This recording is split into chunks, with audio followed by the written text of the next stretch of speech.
الشمار كفونة كم جرتو كبجم توتا الجيف فتو تكينا هنا أوديو أوتيتي أودو كبرنا جرا أودو وجن أنا بولنا وابكوتي درس أنغا فوتو ودو لما لين إثيوبيا كم جاتان بكتشو السودان قبضته إذا مون قاعد إسي تتاي سياد دسو كوميشني مرجنا مما إثيوبيا President Trump Minister Ittisabiya Arun Agamira kunen anga foto ودو تراني أمودو بلنا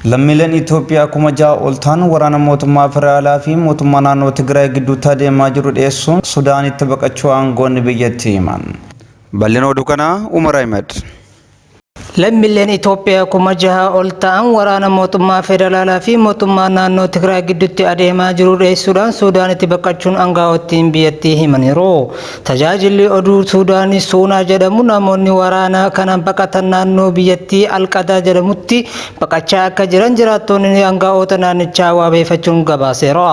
Lakkoofsi namoota bakachaa jiranii dabalaa akka jiruu fi hangafoonni naannichaa kominikeeshinii baqattoota Suudaanii waliin ta'uun akka bakka qubannaa fi deeggarsa barbaachisu qopheessuu akka jiran suunaan gabaaseera.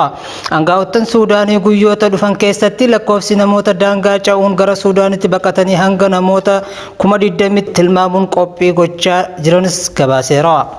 Raayyaan ittisa Itoophiyaa hamma yoonaatti hidhamtoota Tigraay 550 ajjeeseera ugaa jedhu mootummaan naannoo Tigraay lakkoofsi namoota ajjeefamanii irratti yaada kan hin kennine ugaa ta'u gama mootummaa federaalaatiinis loltoonni hedduun ajjeefamuu hooggantoonni biyyaa ibsaniiru.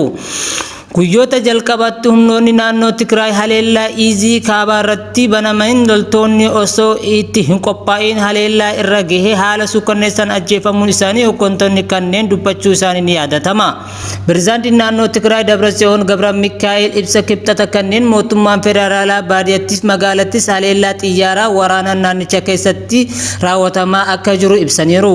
Ibsa mootummaa federaalaa irraas ta'ee hooggantoonni naannoo Tigraay kennaa jiran irraa hanga ammaatti midhaan haleellaa qilleensaan lubbuu namarra qaqqabe jiraachuun isaa hin ibsamne. Raayyaan ittisa biyyaa naannolee haaraa to'atee ajajaan kutaa waraana kaabaa Meejar Jeneraal Balaasiyoon kibxata darbee miidiyaalee biyyattii keessatti akka dubbatanitti raayyaan ittisa Itoophiyaa iddoo magaalaa Daanshaatti dabalataan iddoo Tirkaan jedhamuu fi buufata xiyyaaraa humnaa to'atee jiraachuun ibsaan ni yaadatama. Yeroo gareen mootummaa federaalaa fi mootummaa naannoo Tigraay lola walitti bananii jiran kanatti gaazexeessonni qaamolee mootummaatiin to'atamaa jiraachuun yaaddeesseera jechuun koomishineerri mirga namummaa Itoophiyaa ibse.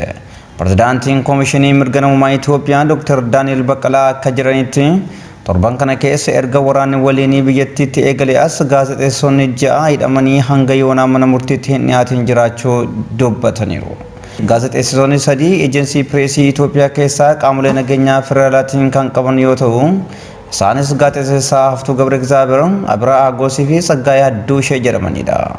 Gaazexeessaa OMN Uudii Muusaa dabalatee gaazexeessitoota waraanni biyyattiitti erga jalqabee booda qabaman ta'uu koomishinar Daani'el Baqqalaa ibsaniiru.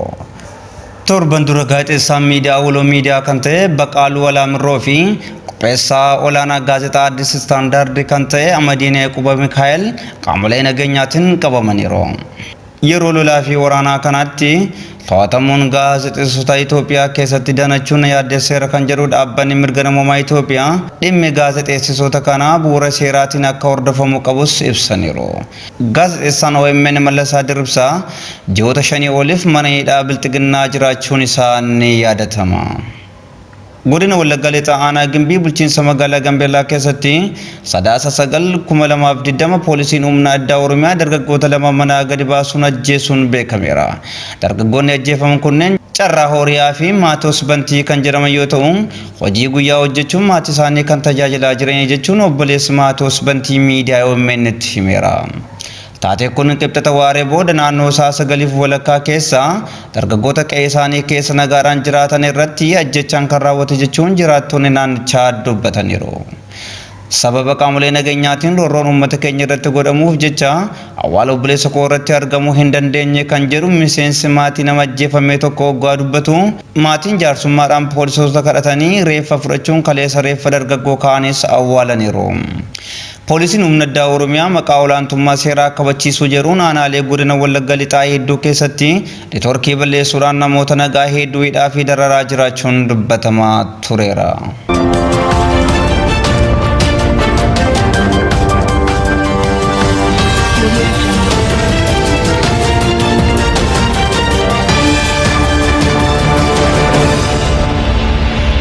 Pirezidaantiin Doonaald Tiraamp ergaa Tiwiitara irratti maxxansanii ministeera raayyaa ittisa biyyaa Maark Espeener aangoorraa kaasuu beeksisan.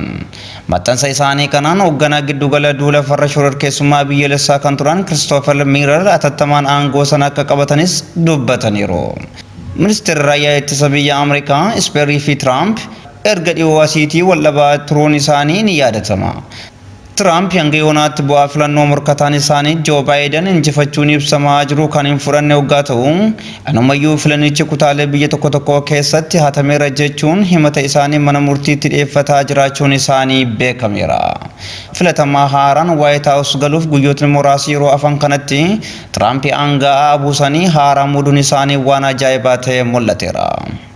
Espeer xalayaa aangoo gadhiisuu isaanii ibsuu irratti miseensota humna waraanaa galateeffatanii ji'oottan 18 aangoo irra turan keessatti hojii hojjetaniin kan boonan ta'us himaniiru. Habiyaa'in mana maree bakka bu'oota uummataa Naansii Poolisii murtoo Tiraamp kana mormanii Espeeriin haaruun pirezidaantii Tiraamp turtii isaanii guyyoota hafanii keessatti dimokiraasii Ameerikaa fi addunyaa irratti balaa uumanii darbuuf fedha qabaniif agarsiistuu nama jeequudha jedhaniiru. Espeer nama yaada hoogganaa isaanii didan miti jedhamuun kan qeeqaman waggaa ta'u kanumarraa ka'ee Tiraamp mataan isaanii maqaa qoosaa Espeer jedhuun waamu jedhamaniiru. Ayyan kabajamtoota dhaggeeffattoota keenya qophiin keenya hawwatii kan guyyaa irraa kan hangasii ture waan dhaggeeffattaniif galatoomaa jecha qophiilee hawwatii afaan biroo wajjin turtii gaarii jechuun immoo affeerraa keenya.